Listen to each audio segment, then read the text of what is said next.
तर आज मी तुमच्यासोबत माझं संध्याकाळचं क्लिनिंग आणि संध्याकाळचा स्वयंपाक हा व्लॉग तुमच्याशी मी आज शेअर करणार आहे. तर चला म्हटलं आज प्रसन्नतेने आपण आपल्या संध्याकाळची सुरुवात आणि व्लॉगची सुरुवात करूया. तर मी देवाजवळ दिवे लावले आणि लगेच तुळशीजवळ दिवे लावले.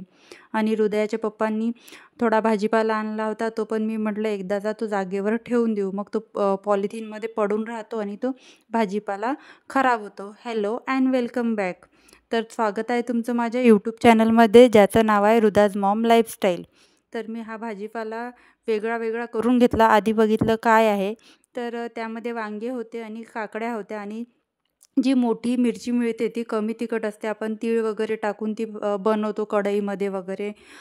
ती मिरची होती, खूप छान लागते ती तीळ वगैरे टाकून जर आपण बनवली. आणि ह्या पोपटाच्या बिया, तर पोपटाच्या बिया तर काही हृदयाच्या पप्पांना आवडत नाही, तर ते आणत नाही. आणि आमच्या नागपूरमध्ये खूप छान अशा पोपटाच्या शेंगा मिळतात आणि छान लागते ती भाजी, पण हृदयाच्या पप्पाला आवडत नसल्यामुळे ते आणत नाही. तर म्हटलं तुम्ही आणा, मला एकदा तरी खायची आहे. एवढी नागपूरमध्ये आलो आहे आपण, पुण्यात होतो तेव्हा नव्हतं मिळत असं काही, तर ठीक आहे, पण आता आपण नागपूरमध्ये आलो आहे तर खायलाच पाहिजे. तर मग हृदयाच्या पप्पांनी दुधाचं पॅकेट आणलं होतं, ते पण मी वॉश करून दुधाचं पॅकेट आणल्या मैत्रिणींनं कधी पण वॉश करायचं, कारण ते कुठून कुठून येते आणि कोणाकोणाच्या हातापासून आपल्याजवळ येते. त्याच्यामुळे आधी वॉश करून, जर तुम्हाला गरम पण नसेल करायचं तर आधी वॉश करायचं, मगच फ्रीजमध्ये ठेवायचं. मग हृदयाच्या पप्पाचा जो टिफिन आहे तो पण मी बाहेर बाहेर काढून घेतला. कधीकधी त्यांच्या टिफिनमध्ये पण थोडं खरकटं उरलेलं असतं, तर आज टिफिन क्लीन होतात. तर म्हटलं मग आज मेथीचे पराठे बनवूया. तर बरेच दिवस झाले मेथीचे पराठे बनवलेच नव्हते.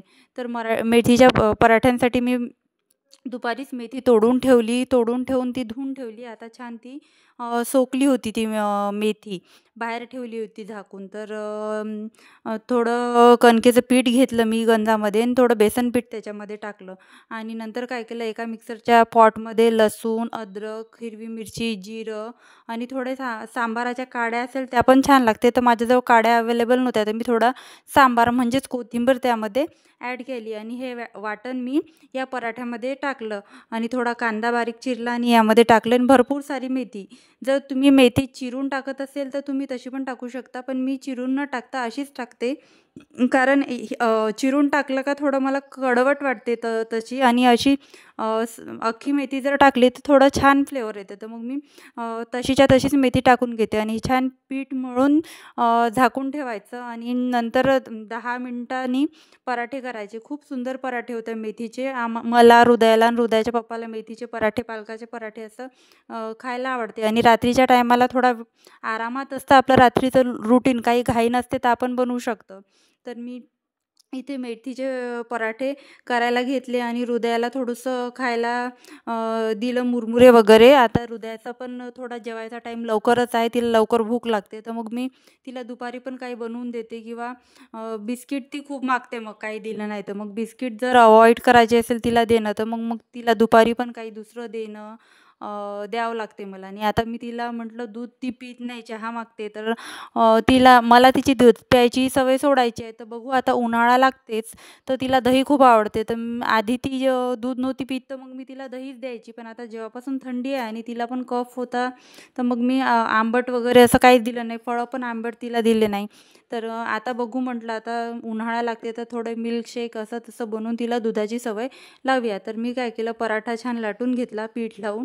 आणि तुम्हाला जर तूप आवडत असेल तर तुपाने तुम्ही हा पराठा लाटू शकता. आणि जर तुम्ही हा पराठा लो टू मीडियम फ्लेमवर जर तुम्ही भाजून घेतला तर खूप क्रिस्पी होतो आणि छान लागतो.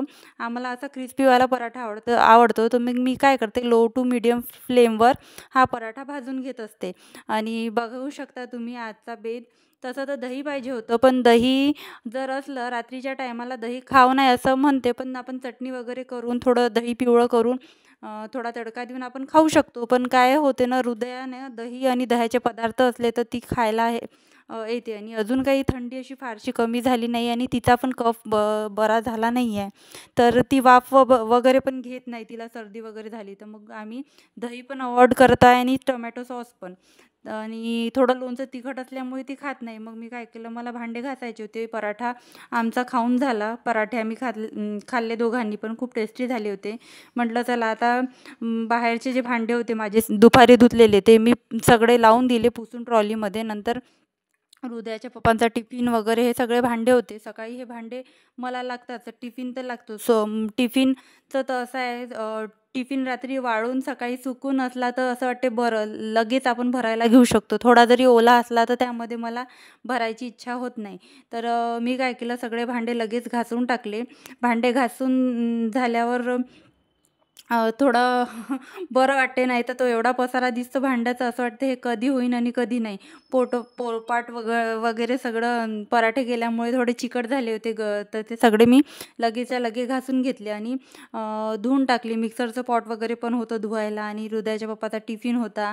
सकाळी पण हे सगळे भांडे कामाला येतेच. आणि आता जर धुवून गॅलरीमध्ये हे जर टोपलं मी नेऊन ठेवलं तर हवेने हे भांडे बरेचसे सोकून जातात. मग नंतर आम्हाला झोपायला थोडा वेळच लागतो. आम्ही तरी 11 वाजता झोपतो. तर मग घरात आणून ठेवते मी हे भांड्याचा टोपलं.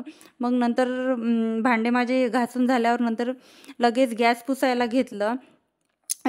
स्वयंपाक झाल्यावर आपण कधी लगेच गॅस पुसून घ्यायचा मैत्रिणींनो, कारण पुसलं नाही तर खरकटं अन्न तिथे सांडून राहतं किंवा चिपकून राहतं. त्याच्यामुळे ते ओपनली इन्व्हिटेशन असतं झुरळांना, किड्यांना. आणि आपल्याला काय माहीत आपल्या किचन काउंटर टॉपवर कोणत्या प्रकारची किडे येऊन रेंगाळून जातात. तर मग त्याच्यासाठी आपण काय करायचं, आधी किचन काउंटर टॉप आधी क्लीन करून घ्यायचं की आपल्या घरामध्ये किडे, कॉकरोच, चिलटं वगैरे असे कुठल्याच प्रकारचे आले नाही पाहिजे. हा जो सिंक एरिया आहे इथे आपण सर्वात जास्त खरकटाचे कामं, म्हणजे खरकटं इथे जास्त सांडलं जाते.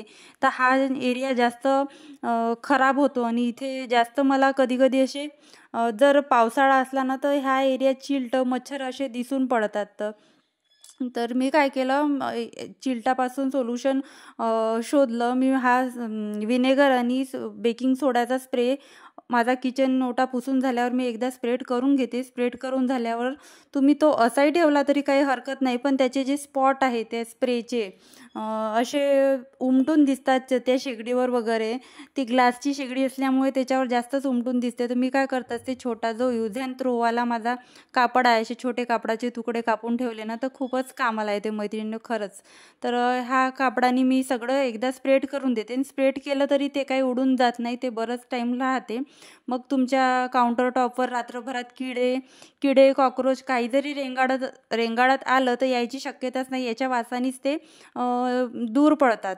तुम्ही बघू शकता माझं किचन काउंटर टॉप कसं चमकत आहे मैत्रिणींनो. तर आजचा व्हिडिओ मी इथेच थांबवते. भेटूया अशा नवीन एका व्हिडिओमध्ये. Bye bye.